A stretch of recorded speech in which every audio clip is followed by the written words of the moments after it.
Well, the Ticats finalizing their 2022 coaching staff, and among the new faces is Jason Phillips, and he's with us now. And Coach Phillips, this is a bit of a homecoming for you, actually, having spent some time in the organization. Tell us a little bit about that for fans who might not remember the mid '90s quite so well. Well, what I know about Ticat fans, man, is that they are loyals. So they understand and they know the history of the organization. So I'm sure a lot of them will remember. But, my experience there was awesome, man. I came up from, obviously, the Birmingham team when they had the teams in the United States. I was part of the Birmingham Barracudas. We played a season and then we folded. And then our offensive coordinator, John Jenkins, went up to Hamilton.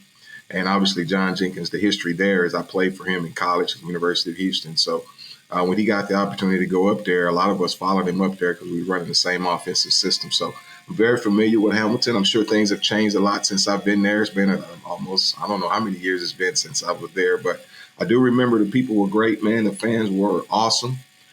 They were there a lot, and they were close a lot. And, you kind of felt, that this is their organization, this is their team. And man, you love that as a player that the fans get behind you. So I'm excited about being there again. I look forward to the opportunity of being on the other side, of the being on the coaching side now, just seeing how all those things work out. So I'm excited. Now, how did this opportunity come about for you? And you mentioned some of the names, and I'm sure there's some other names that might have been in play. June Jones had some history here, someone very, very well. But how did this opportunity come about for you? Well, I'll tell you, man, it was a happenstance situation. I was at the coaching convention here in the States in San Antonio and ran across a good friend of mine, Will Lewis. And Will and I started talking about an opportunity that may be in Toronto, to be quite honest with you. And so I put in a call to my cousin, which you guys may or may not know, but Mark Washington, defensive coordinator here, is my cousin. And I actually put in a call to Mark and just asked him about the Toronto situation. Did he know anyone on their staff? And he quickly, and I do mean quickly, he put the brakes on all of that immediately and basically said that there was an opportunity there, which I wasn't aware of. And I'm glad I made the call. It just goes to show how, situations work and how God has intuition into a lot of things. So Mark just basically off the phone and said, look, I'm going to do everything that I can do to help you here if this is where you want to be. And I was like, man, I'd love to have the opportunity to be there and work with you. And, obviously Coach O, I've heard a lot of Coach O, heard a lot of great things about Coach O, heard a lot of great things about Tommy, heard a lot of great things about Mike, the offensive line guy, and just the staff in general. There's a lot of great people there. So that's how it happened, man. It was just at a convention, just kind of minding my business, and a situation jumped off at a rival organization. Yeah, well, I ended up on the right side of that. I'm pretty sure I did. You're not endearing yourself to any Argos fans. Well, that's okay. Those aren't our listeners anyway. You mentioned Coach O, and Coach O came back as the assistant head coach when June Jones was here. And I bring up June Jones because, of course, he was your coach in Atlanta in '91. You coached with him at SMU, and correct. I'm gonna say it, run and shoot. It was definitely the offensive style which you played in Atlanta, which you coached at SMU. How do you feel like that's gonna fit in with the Ticats, who did kind of get the groundwork laid for that while June was here back in 2018, 2019? Well, I just think that obviously, I've had a conversation with Tommy, and I'm pretty sure some of the groundwork or some of the foundation is still there. From June's offense.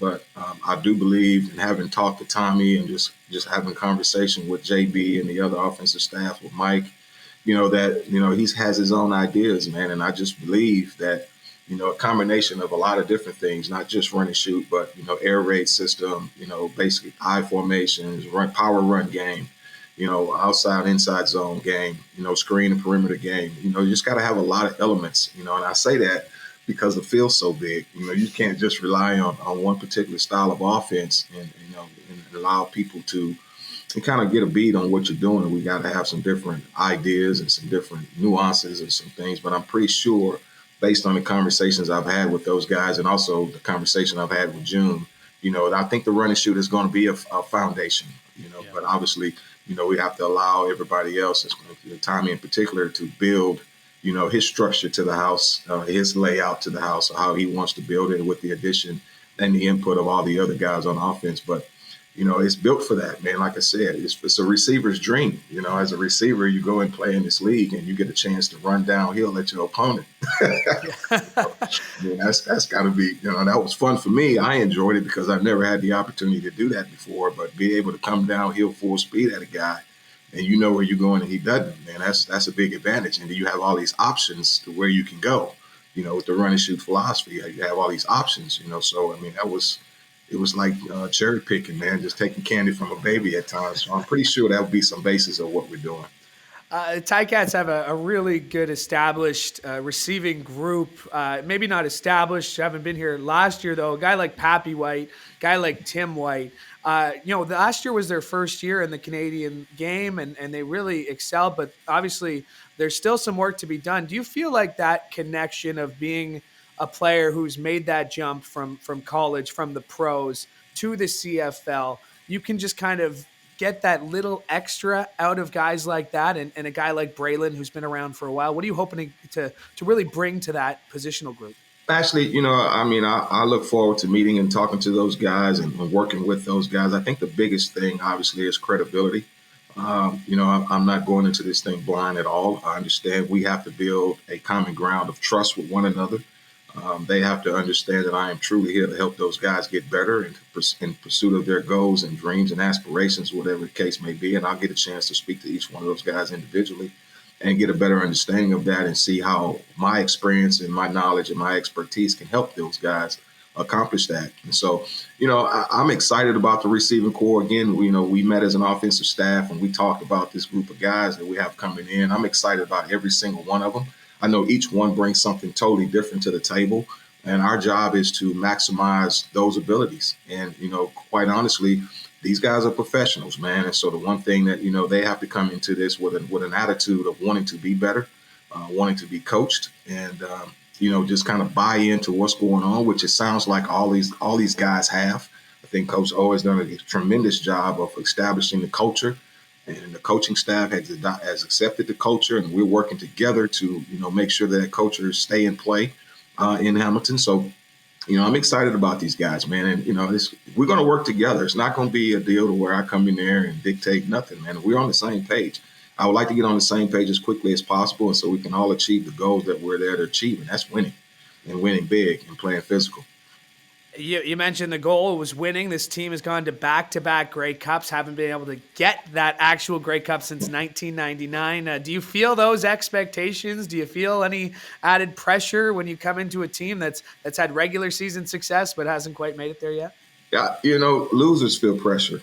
I think this is organization of winning. I believe and I know, just having talked to these guys, that I'm around a bunch of winners.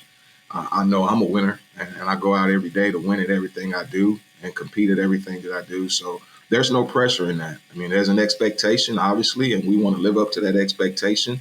And whatever comes, but whether it's positive or negative, that comes with the territory. You have to be able to accept that. So, no pressure at all, man. I'm excited about the opportunity to come in and go for a third time and see what happens, And so I'm excited about that. There's no pressure in that for me. Well, Coach, it seems like on the mornings I forget my coffee, I can just come into a meeting room with the receivers, and I think I'll get all the energy I need, man. Just connecting with you here, I'm feeling like I'm ready to go on the field and get to work. That's so I the know intent, Louie. That's the intent, man. I want to. So you'll be able to play for me too. If you can get fired up and play, man, you'll be able to play as well. Awesome. Well, I'm going to hold you to that. I might be a walk-on camp there, Coach. It's great to connect with you virtually. Can't wait to do it in person in a few short weeks. The season right around the corner. Thanks so much for doing this, Coach. Hey, no problem, man. I look forward to seeing you in person as well. And anytime you want to reach out, man, and get me on the horn, just let me know. I'm trying to make myself as available as possible. So I'm excited about this opportunity, man, and can't wait to get started.